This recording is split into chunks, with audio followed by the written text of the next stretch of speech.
ओम शांति। ये बाबा की 2 तारीख की साकार मुरली है। मीठे बच्चे, अमृत वेले उठ, मेडिटेशन में बैठो, विचार करो, मैं आत्मा हूँ, हमारा बाबा बागवान है, वही खेवैया है, मैं उसकी संतान हूँ। मालिक बन ज्ञान रत्नों का सिमरण करो।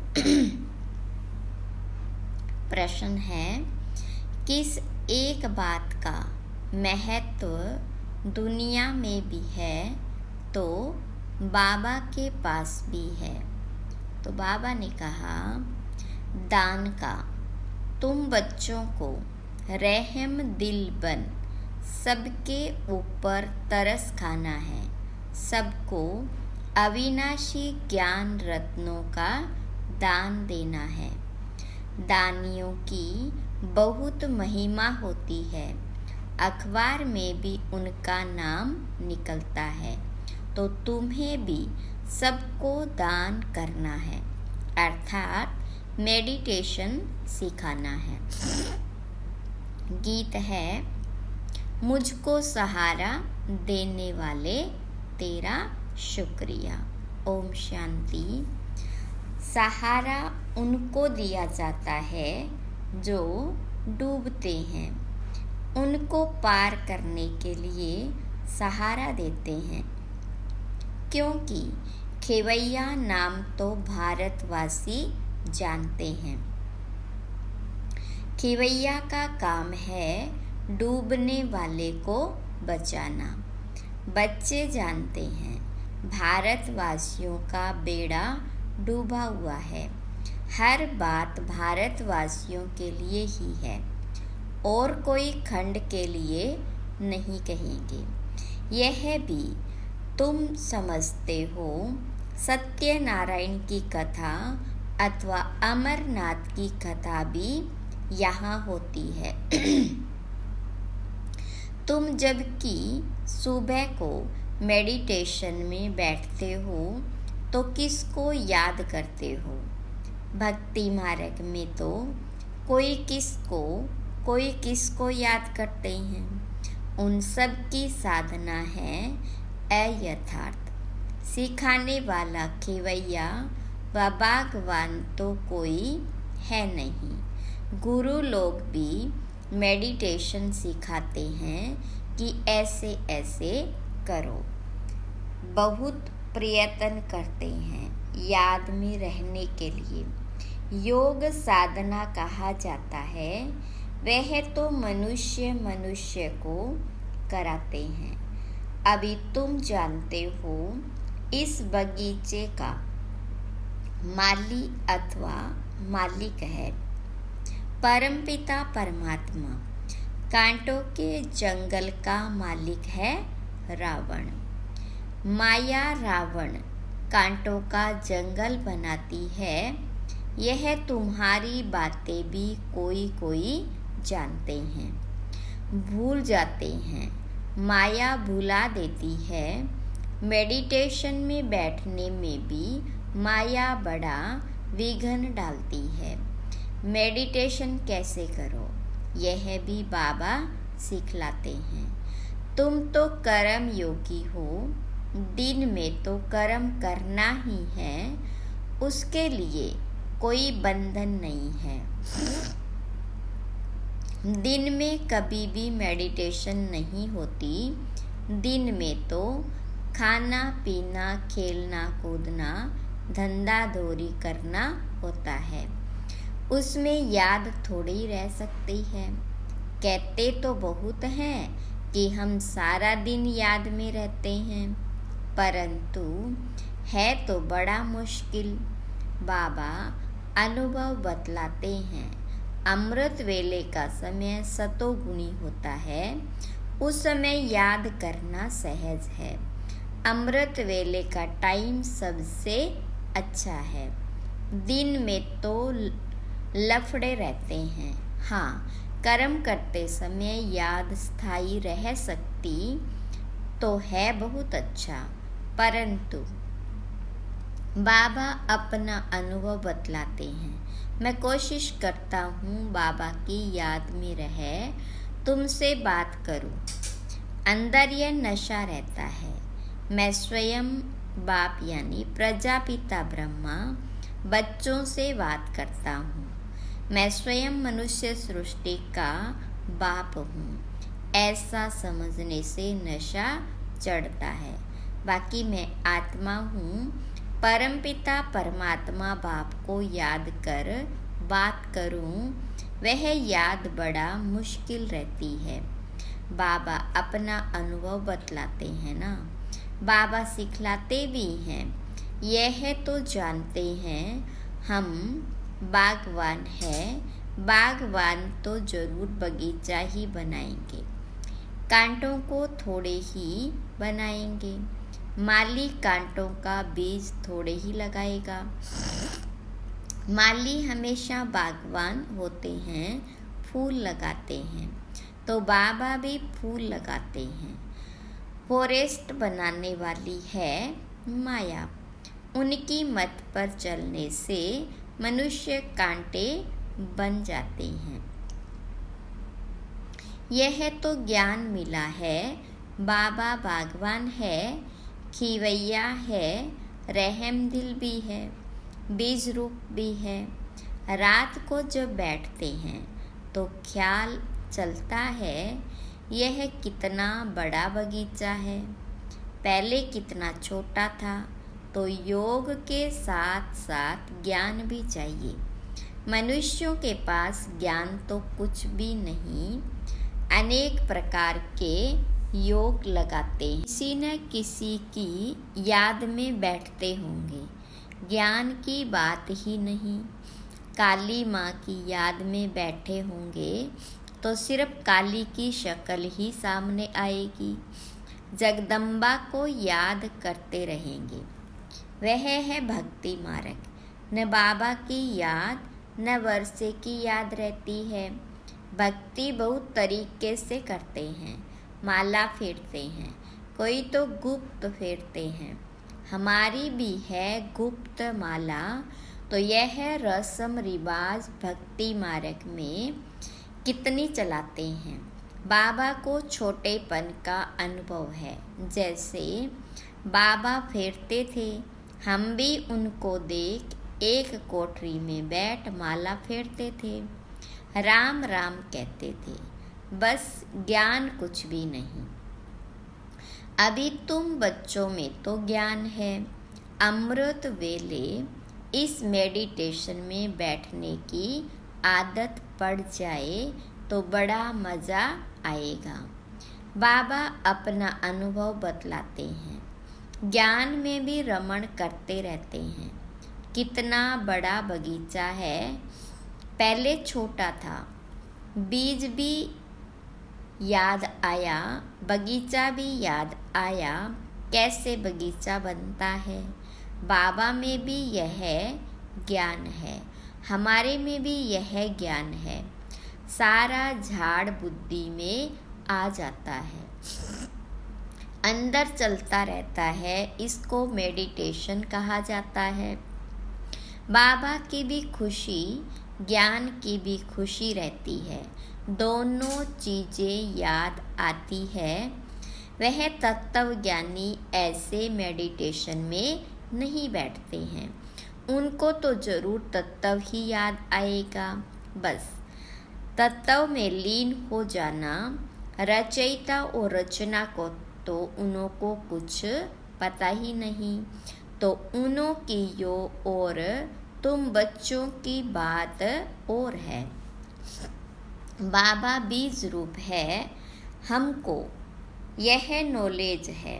रात को बैठने से अच्छे अच्छे ख्यालात आएंगे, समझ सकते हैं भक्ति मार्ग में क्या क्या करते थे। कितने हठ योग आदि सिखलाते हैं। अभी तो समझ मिली है। बाबा को याद करने से उनकी सारी रचना यानी झाड़ याद आ जाता है। हम 84 जन्मों का चक्र लगाकर आए हैं। अभी हम जाते हैं वापिस। यह ड्रामा का चक्र फिरता रहता है। ज्ञान धन को भी याद करते, धन देने वाले को भी याद करते हैं। जितना याद में रहेंगे उतना अवस्था परिपक्व होती जाएगी। तुम किसको भी समझा सकते हो मेडिटेशन में हम कैसे बैठते हैं। मनुष्यों को तो अनेक प्रकार की मत मिलती है। फलाने को याद करो। यहाँ हम सब एक मत पर हैं, एक की ही याद में रहते हैं। छोटे बड़े बूढ़े सबको एक ही मत मिलती है। मेडिटेशन में तो बैठना होता है ना। हम आत्मा सो परमात्मा तो हो नहीं सकते। आत्मा कहती है हमने 84 जन्म पूरे किए, अब वापिस जाना है। परमात्मा ऐसे कहेंगे क्या? वह तो पुनर्जन्म में आते नहीं हैं। तुम्हारे पास जब कोई आए तो उसे हॉल में ले जाओ। कोई अच्छे अच्छे आदमी आते हैं, देखो, समझने की चाहना है तो यहाँ ले आओ। उन्हें समझाओ कि हम कैसे मेडिटेशन करते हैं। रात में भी मेडिटेशन करते हैं, दिन में भी करते हैं। हम याद करते हैं एक बाप को। बाप का फरमान है मुझे याद करो और रचना के चक्र को याद करो। 84 जन्म भी गाए जाते हैं। जरूर पहले पहले देवी देवताएं थे, उन्हों के ही 84 जन्म भी गाए जाते हैं। यह चक्र का राज अच्छी रीति समझना पड़े। हमको बाप और उनकी रचना का चक्र याद रहता है। बाबा की याद और रचना के आदि मध्य अंत का ज्ञान बुद्धि में है। हम सब की एक ही मत है, हम हैं श्रीमत पर। वह पतित पावन बाप ही आकर बेहद स्वर्ग का वर्षा देते हैं। तो बाबा को याद जरूर करना पड़े। बाप द्वारा ही हम वर्षा पाते हैं, फिर गिरते हैं, अंत में पतित बन जाते हैं। बाप रचयिता तो रचना की ही नॉलेज देंगे। गॉड फादर इज नॉलेजफुल, पतित पावन, तो जरूर पतित दुनिया में आकर पावन बनाएंगे ना। ऐसे तुम कोई को बैठ समझाएंगे तो प्रभावित होंगे। बोलो, सिर्फ अच्छा अच्छा कहकर नहीं जाओ, यह तो प्रैक्टिकल में लाना है। जन्म जन्मांतर का सिर पर बोझा बहुत है, इससे टाइम लगता है। तुमको समझाना है बाबा आया हुआ है, मौत सामने है। गफलत करेंगे तो वर्षा पा नहीं सकेंगे। शुभ कार्य में देरी नहीं करनी चाहिए। अब सीख कर जाओ। इस मेडिटेशन में बैठने से तुमको नशा अच्छा चढ़ेगा। अभी बाबा को याद करो। तुम्हारा बाप तो है ना। भक्ति मार्ग में जन्म जन्मांतर याद करते आए हो। लौकिक बाप तो हर जन्म में बदलता है, फिर भी तुम निराकार बाप को जरूर याद करते हो, क्योंकि वह है अविनाशी बाप। विनाशी यानी लौकिक बाप से विनाशी वर्षा मिलता है। अविनाशी बाप से अविनाशी वर्षा मिलता है। हम एक की श्री की श्रीमत से श्रेष्ठ बनते हैं।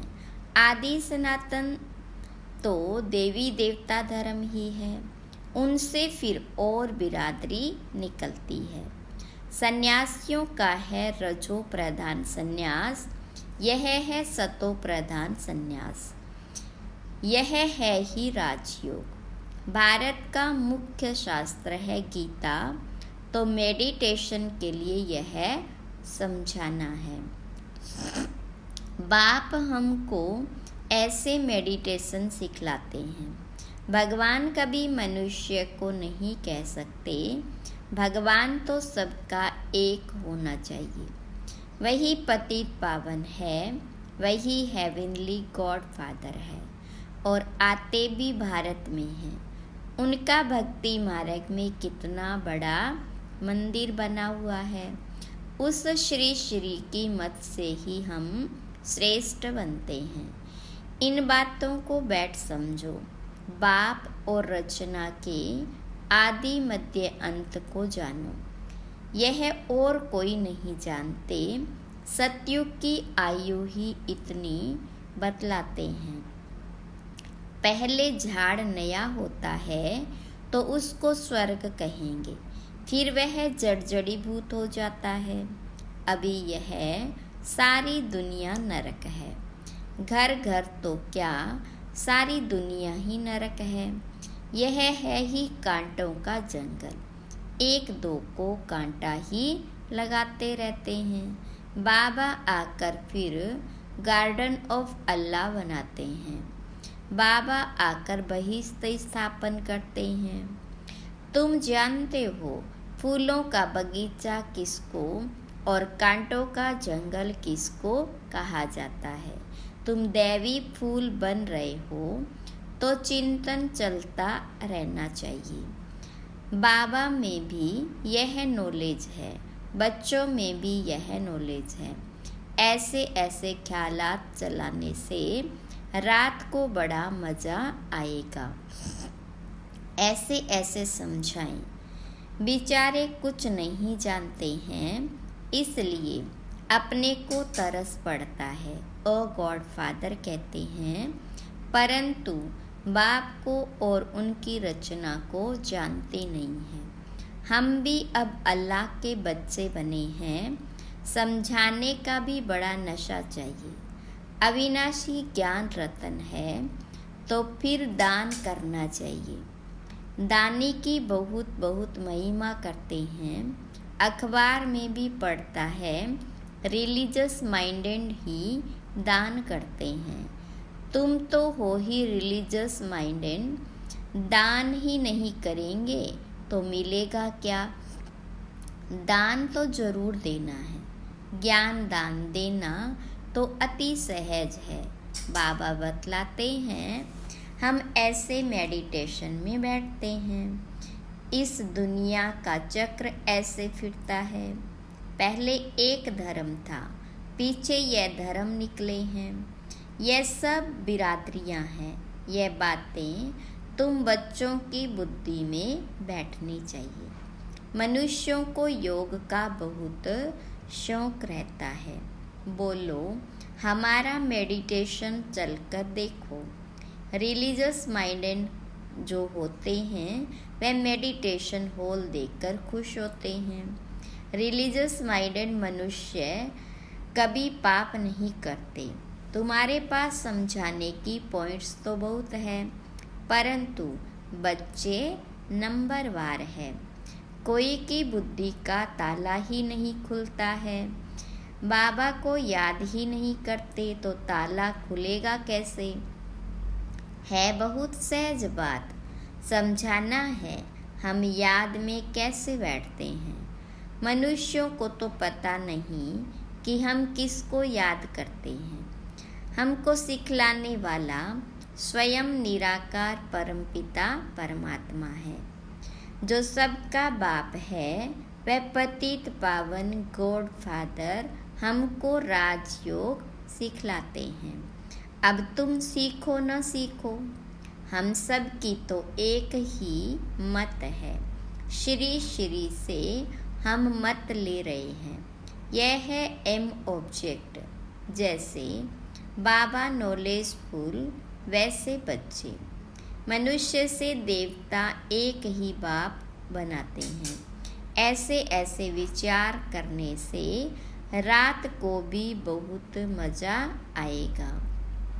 अच्छा, मीठे मीठे सिखिलदे बच्चों प्रति माता पिता बाप दादा का याद प्यार और गुड मॉर्निंग। रूहानी बाप की रूहानी बच्चों को नमस्ते। रूहानी बच्चों की रूहानी बाप दादा को याद प्यार और गुड मॉर्निंग। धारणा के लिए मुख्य सार। पहली पॉइंट, अमृत वेले उठ याद में बैठ ज्ञान का रमण करना है। ज्ञान धन को भी याद करना है तो ज्ञान दाता को भी याद करना है। दूसरी पॉइंट है, ईश्वरीय नशे में रहकर सेवा करनी है। सबको मेडिटेशन करने की सहज विधि समझानी है। एक मत होकर रहना है। वरदान है, रूहानी प्रसन्नता के वाइब्रेशन द्वारा सर्व को शांति और शक्ति की अनुभूति कराने वाले सर्व प्राप्ति स्वरूप भव। विस्तार है वरदान का।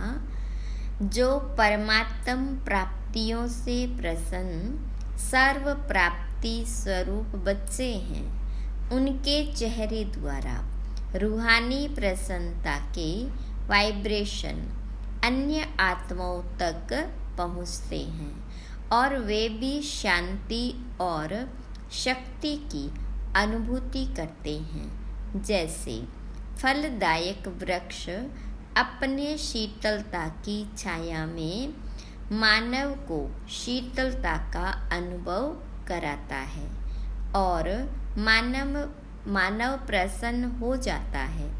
ऐसे आपकी प्रसन्नता के वाइब्रेशन अपने प्राप्तियों की छाया द्वारा तन मन के शांति और शक्ति की अनुभूति कराते हैं। स्लोगन है, जो स्मृति स्वरूप रहते हैं उन्हें कोई भी परिस्थिति खेल अनुभव होती है। ओम शांति।